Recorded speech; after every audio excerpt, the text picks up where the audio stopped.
Келли Тернер бүсгүй 1978 оны 6 дугаар сарын 24-нд Техасын Пасадена хотод төржээ. Энэ жижиг аж үйлдвэрийн хот нь ихэнх хүний хувьд зам зуурал өнгөрдөг хот. Келли тэнд өсөн торнож тэндэл насанд хүрсэн. Эгэлжирийн энэ бүсгүй 20 гаруй наснда нутгийн Джефф Гант гэдэг эртээ танилцсан гэрлэжээ. Джефф тогтвортой хүн байв. Гэр бүлийнхэн төлөө өөр мужуудад ажил хөдөлмөр хийдэг. 2000 онд тэдний том охин мэндэлсэн бол хожим дунд охин нь гарч 2010 оны 6 дугаар сарын 21-нд 3 дахь охин болох Оливия мэндэлжээ. 3 охин гэр орон гэрэлсэн хос гаднаас нь харахад жирийн гэр бүл. Гэвч дотор байдал нь тийм тайван биш байсан. Джефф хожим мөрдөгчдөд хэлэхдээ хосууд байнга маргаддаг байсан гэдгийг дурдсан байдаг. 2012 онд Оливия охин 1 нас өнгөрөөд байхад Келли нэгэн гинтийн шийдвэр гаргажээ. 3 охин авч Колорадогийн Литлтон хот руу нүүхэд болсон байна. Харин Джеффийн хувьд Техаст ажиллахаар болсон байсан тул тэд тусдаа амьдрахаар боллоо. Джефф 2-7 хоног тутам $1800 явуулдаг байсан. Охтынхоо шинэ орчинд ямар байгаа болоод эрүүл мэндийн мэдээг утсаар л авдаг байсан. Бүсгүй Колорадо руу нүүсэн санамсаргүй биш байлаа. Тэнд Америкийн шилдэг хүүхдийн эмнэлгүүдийн нэг болох Children's Hospital Colorado байдаг байсан. Мөн нүүснийхэн дараахан Келли хүүхдүүдээ Джеффийн ажил олгогчийн даатгалаас хасуулаад Medicaid буюу нийгмийн тусламжийн даатгалд шилжүүлв. Хямд даатгал авах гэж байна гэж Джефф тайлбарласан. Джефф ч үүнийг зөвшөөрсөн. Гэхдээ жинхэнэ зорилго нь хожим тодорхой болох болно. Өнөөдрийн сэдвийн гол дүр бага охин Оливия хурц ухаантай баяр хөөртэй охин байв. Өвөө нь дурсахтаа ач охин нь киног нэг л удаа үзчихвэл дараагийн удаа бүх яриаг цээжээр татдаг байсан гэдэг. Тоглоомонд дуртай үргэлж нэмсгэлдэг хүмүүстэй дотно. Гаднаас нь харахад гэмгүй энгийн хүүхэд. Гэтэл тэр хүүхдэд юу болж байсныг ойр тойрных нь огт мэддэггүй байсан. 2012 онд Келли 2 настай Оливиаг эмнэлэгт анх авчиржээ. Хүн дэлбэрийн бүдүүн гидсний бөглөл гэж хэлв. Эмчнэр шинжилгээ хийж өтгөнийг гаргаж охиныг одоо ирүүл гэж үзэн гэрт нь явуулав. Чухам энчээл бүх зүйл дуусах ёстой байсан. Гэтэл Келли дахин эмнэлэгт иржээ. Энэ удаа Оливия охин хоолоо зохиосоор залгиж чадахгүй байна гэсэн байдаг. Харин дараа нь хоол нь шингэхгүй байна гэж хэлв. Эмчнэр шинжилгээ хийхэд тодорхой хариулт гарсангүй. Оливиагийн эрүүл мэндийн бүх мэдээлэл нэг их сурвалжаас буюу Келлигийн хийсний дагуу л үзлэгүүд игдэж байв. Ямар л ээж хүүхдийн тухай худал хэлнэ гэж бодох бай. Яг тэр итгэлийг Келли ашигласан юм. Ингээд 2014 онд Оливия гидсний том мис засал хийлгэв. Эмчнэр өтгөн гарах замыг өөрчилж, хэвлийн хажуугаар тусгай нүх гаргаж, хаягдал цуглуулах ууд бэхэлжээ. Мис засал амжилттай болсон. Гэтэл Келли сарын дараа дахиад ирсэн. Хоол шингэлтийн асуудал хэвээр байна гэлээ. Нэг жилийн дотор Оливиад 3 удаа хоол тэжээлийн хоолой суйрлуулжээ. Энэ нь амаар нь хооллох биш, тэжээлийг хотоод руу оруулах шин суваг нүх гэж бүдүүлгээр ойлгож байна. Үүнээс хэдхэн сарын дараа шингэн зүйлсийг шууд цуцаар тэжээх систем нэмэгдлээ. Оливия таталт өгч байна гэж Келли нэгэн эмчид мэдэгдэв. Тэр эмч таталтын эсрэг хүчтэй юм бийцсэн. Эмнэлгийн ямар ч эмч Оливиаг жихнээсээ таталт өгч байгааг нүдэрээ харж байсангүй. Гэхдээ ээжийнх нь үгэнд итгэх нь эмчийн ердийн хандлага. Таталтын эм биедийн шаардлагагүй боловч хүчтэй нөлөөтэй байлаа. Оливиагийн бие аажмаар сулдж эхэлсэн байдаг. Ердөө 5 жилийн дотор Оливия 1000 гаруй удаа эмнэлэгт хэвтэж 25 гаруй шаардлагагүй мис засал хийлгэсэн. Оливия аажмаар тэрэгэнцэр дээр суудаг боллоо. Орондоо хэдэн цаг хэвтэх нь ердийн зүйл болов. Гадаа гарах нарыг мэдрэх нь ховор болсон. Гисэн ч тэр байнга инээмсэгэлдэг байлаа. Эмч сувлагч болоод бусад өвчтөнгүүтэй харьцахтаа үргэлж цогтой байдаг. Чухамдаа тэрхүү инээмсэглэл хүмүүст с сэжиг төрүүлсэнгүй. Үнэн дээр Келли эмнэлгийн тогтолцооны итгэлийг биш, нийгмийн өрөвдөх сэтгэлэгч ашигласан харгас эмэгтэй. Охиныхоо зовлон амьдралыг блогт нийтэлж хандив цуглуулж эхлэв. 2015 оны 7 дугаар сард GoFundMe хуудас $22,000 гаруй цуглуулсан. Даатгалаас $538,000 шаардлагагүй эмчилгээний зардал авсан. 6 жилийн дотор Оливиагийн нэр дор $100,000-аас $1 сая хооронд хандив цуглуулж ээж нь авсан байдаг. Буйны байгууллагууд танихгүй хүмүүс орон нутгийн иргэд. Бүгд л өвчтөе хүүхдийн тухай зохиомл түүхэнд итгэсэн. Хандив илгээж байсан хүмүүр нэг л зүйл итгэж байсан нь ганц охиныхоо амийг аврахын тулд тэмцэж байгаа хүчтэй ээж. 2017 оны 2 дугаар сарын 16-нд Make-A-Wish буйны сан Оливиягийн хүсэлтийг биелүүлв. Охин нь Бэтмен болон гүнжийн хослол болох Бэт гүнж дүр тоглохыг хүссэн байв. Зочид буудалд $11,000 зардалтай баяр зохион байгуулагдлаа. Тусгай хувцас, шоу, тоглоом, бэлэг энэ талаар нийтлэл гарсан. Телевизийн ярилцлагч болов хүмүүс ч уярцгаав. Эмчлэгдэшгүй өвчтөе охины сүүлийн хүслийг биелүүлж байна гэж хүмүүр ойлгожээ. 2017 оны 4 дугаар сарын 23-нд Денверийн цагдаагийн газар Оливия охиныг нэг өдрийн хүндэт дарга болгов.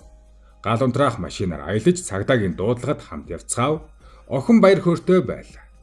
Мэдээж энэ нь нэвтрүүлэг болон цацагдсан. Тэр дүр зургуудыг харсан хинч охиныг удахгүй нас барна гэж бодохооргүй.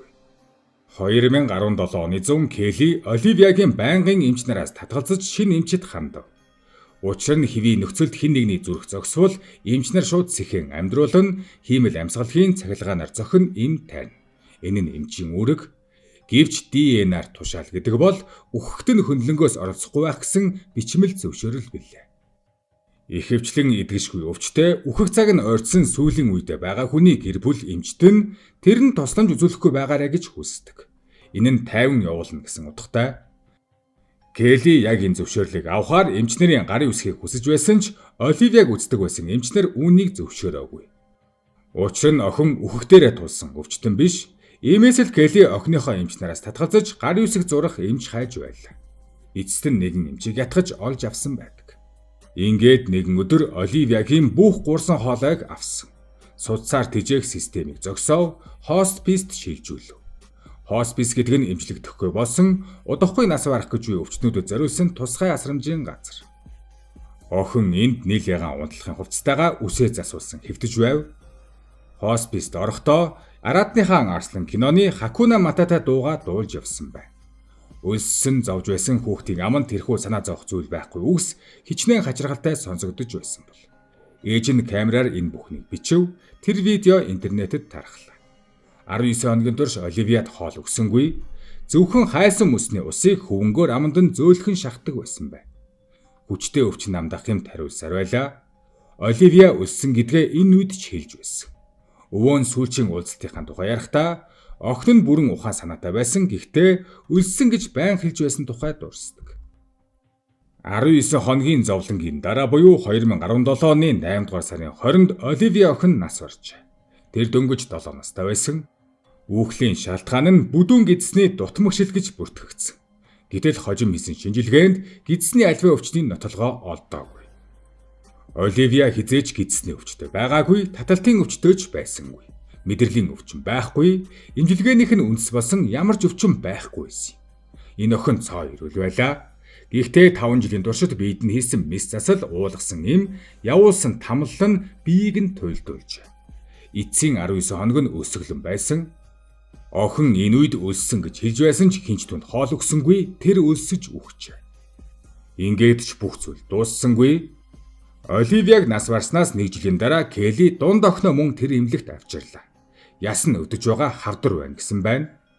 Харин нэгэн эмч Оливиягийн хэрэгтэй ижил хэв маяг харагдаж байна гэж сэжиглэж дотоод мэдэгдэл гаргав.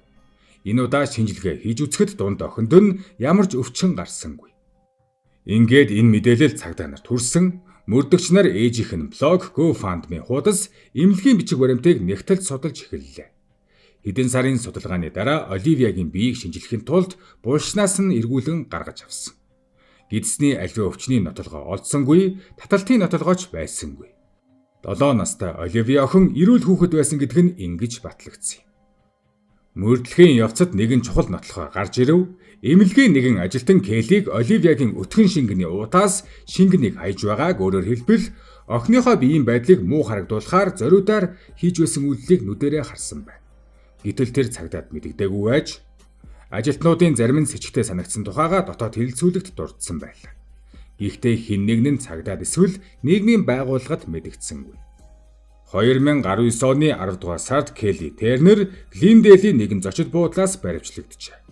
Нэгдүгээр зэргийн аллагын хэрэгт буруутгагдав, хэрэг олон нийтэд ч тарсан.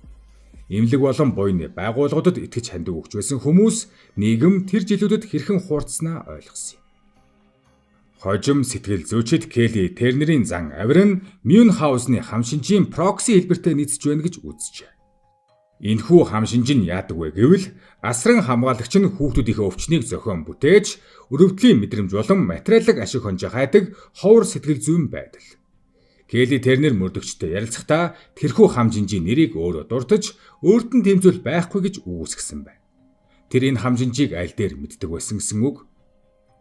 Гэсэн ч эцэст нь 2022 оны 1-р сарын 3-нд Келли Тернер шүүхэд бурууга хүлээн зөвшөөрч хүүхдэд хүчирхийлэл үлдэж нас барахад хүргэсэн болон буйны залилангийн хэрэгээ хүлээн зөвшөөрчээ. Шийтгэлийн хуралдаанд тэрбээр ямар ч дуу гаргасангүй. Дулимсаа арчиж байхад шүүгч охины өвөөгийн бэлтгэсэн видеог үзүүлв.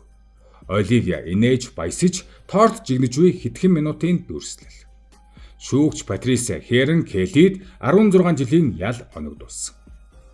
Прокурор энэхүү ялыг төгс шударга ёс биш гэж хэлсэн байдаг. Шүүгч өөрөө ч ялын хэмжээг тогтооход хүндрэлтэй байсан гэдгээ нуугаагүй. Оливия охин бүхэл насаараа зов чаналж аимшигтай шинжилгээ мис заслуудыг давж эцэст нь нас барсан гэж тодорхойлжээ. Харин Оливиягийн аав болоод тэдний гэр бүл эмнэлэгт 25 сая долларын нэхэмжлэл гаргаж, эмнэлэг нөхөн төлбөрийг тохиролцсон шүүхээр гадуур хэргийг хаасан байдаг. Эмнэлгийн олон эмч сувилагч нар дотроо Келлиг сэжилж байсан ч Колорадо мужийн мэдэгдэх үүргийн хуулийн дагуу цагдаа эсвэл нийгмийн байгууллагад мэдэгдэлгүй дотроо ярилцаж байсан нь том алдаа байсан нь батлагдав. Оливия охины хэрэг зөвхөн хуурамч ээжийн тухай биш, эмч нар эцэг ихэд итгэдэг тогтолцооны сул тал. Өрөвдөх сэтгэлийг хэрхэн ашигладаг тухай, нийгмийн анхаарал хэрхэн буруу чиглэдэг тухай нийтлэг асуулт болсон юм. Эмч нар эцэг ихэд итгэдэг, тэр итгэл ихэнхдээ зөв. Хүүхдүүдийнхээ тухай эцэг эхчүүд сайн мэднэ. Гэтэл тэр итгэлийг хэн нэгэн ашиглавал тогтолцоо хамгаалалтгүй болдог. Оливиягийн хэрэг дэлхийд Мюнхгаузны хам шинжийн хамгийн нарийн баримтжуулагдсан жишээнүүдийн нэг болсноор эмчилгээний газруудад өргөн судлагдсан. Хөөрхий охины 7 жилийн амьдрал нь эмнэлгийн өрөөнд төрдөг тэрэгэн дээр эмийн мансуурал донд өнгөрсөн. Дараа нь сүүлийн 19 хоног нь хоол усгүй өсөглөн байсан. Тэрбээр хоол гууж байсан ч хэн нэгэн сонсоогүй. Келли Тернер 2022 онд 16 жилийн ялтаагаар шоронд орсон. 2035 он гэхэд суллагдах боломж нь нээгдэнэ. Харин хөөрхий бяцхан Оливия хизээж буцаж ирэхгүй.